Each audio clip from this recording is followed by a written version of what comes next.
चलिए आज चलते हैं समय में करीब 4000 साल पीछे। एक ऐसी दुनिया में जहां विशाल शहर थे, पूरी दुनिया से व्यापार होता था, लेकिन एक चीज जो बिल्कुल नहीं थी, वो था पैसा। जी हां, एक भी सिक्का नहीं। आज हम बात करने वाले हैं सिंधु घाटी सभ्यता की उस हैरान कर देने वाली अर्थव्यवस्था के बारे में।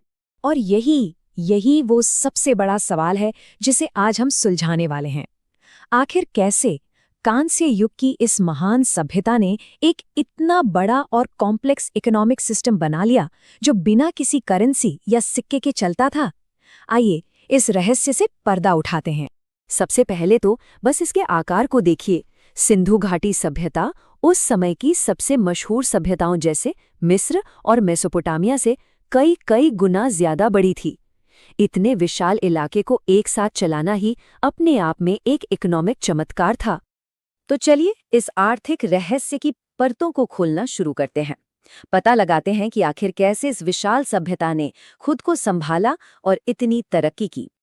इस पूरी आर्थिक पहेली का जवाब सोने की खानों में नहीं, बल्कि खेतों की मिट्टी में छिपा था। उनकी अर्थव्यवस्था की जो रीढ़ की हड्डी थी, जो उनके बड़े बड़े शहरों को चलाती थी और पूरी सभ्यता को ताकत देती थी, वो था अनाज। हर चीज की शुरुआत हुई उनकी बेहद एडवांस्ड खेती किसानी से। सिंधु और उसकी सहायक नदियों ने उन्हें ऐसी उपजाऊ जमीन दी जिसका उन्होंने कमाल का फायदा उठाया। यही उनकी आर्थिक शक्ति का बेस था। वो गेहूं और जौ जैसी मुख्य फसलें तो उगाते ही थे, ये उनके रोज के खाने का हिस्सा था। लेकिन बात यहीं खत्म नहीं होती। वो तिल, मटर, खजूर और सरसों की भी खेती करते थे। और पता है, लोथल और रंगपुर जैसे इलाकों में तो चावल के भी सबूत मिले हैं। लेकिन इन सब में से एक फसल ऐसी थी जिसने न सिर्फ उनकी अर्थव्यवस्था बल्कि पूरी दुनिया को हमेशा के लिए बदल दिया। क्या कोई अंदाजा लगा सकता है कि वो कौन सी थी? एक ऐसा आविष्कार जो यहीं से पूरी दुनिया में फैला। जी हाँ, कपास यानी कॉटन। सिंधु घाटी के लोग दुनिया में सबसे पहले कपास उगाने वाले लोग थे, और ये इतना इम्पोर्टेंट था कि बाद में ग्रीस के लोगों ने भारतीय सूती कपड़े को सिंडोन नाम दिया, जो सिंधु शब्द से ही निकला है। ये उनकी एक बहुत बड़ी देन थी दुनिया को। जाहिर है ये सब अकेले नहीं हो सकता था।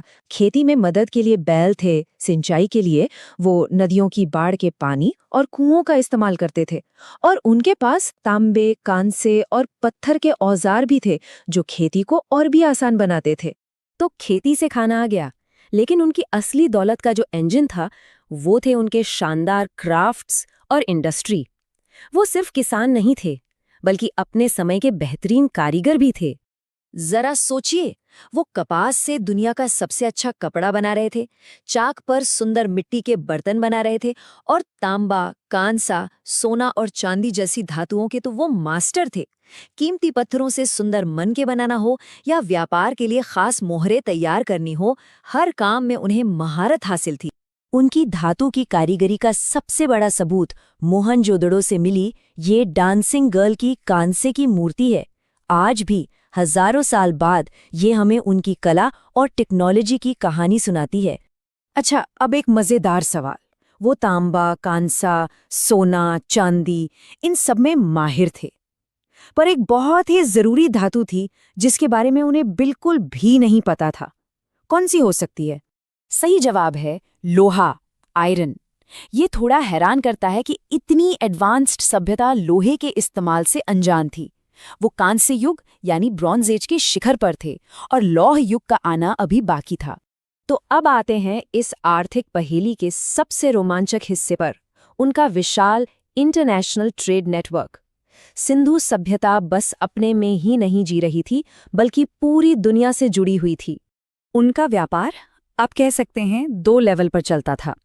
एक तो अपने ही शहरों के बीच, जो सड़कों और नदियों के रास्ते बैलगाड़ियों से होता था, और दूसरा बाहरी दुनिया के साथ, खासकर मेसोपोटामिया जैसी बड़ी सभ्यताओं के साथ, जो समुद्री जहाज़ों के जरिए होता था।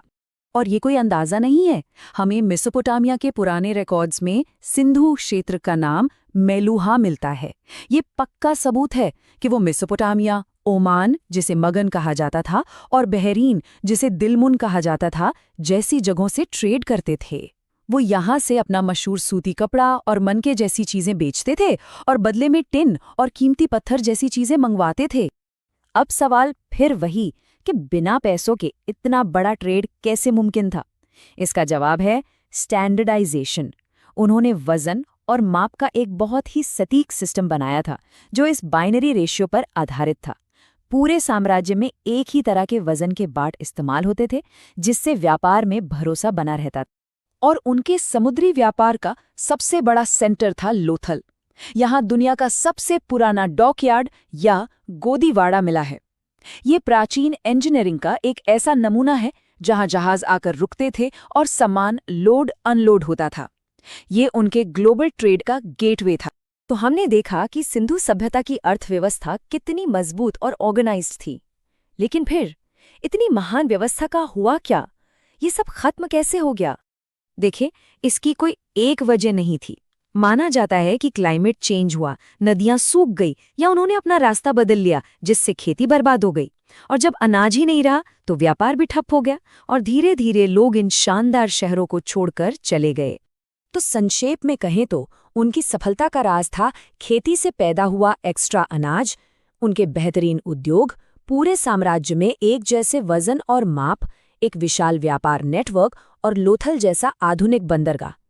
इन सब ने मिलकर उन्हें एक इकोनॉमिक सुपर पावर बनाया था।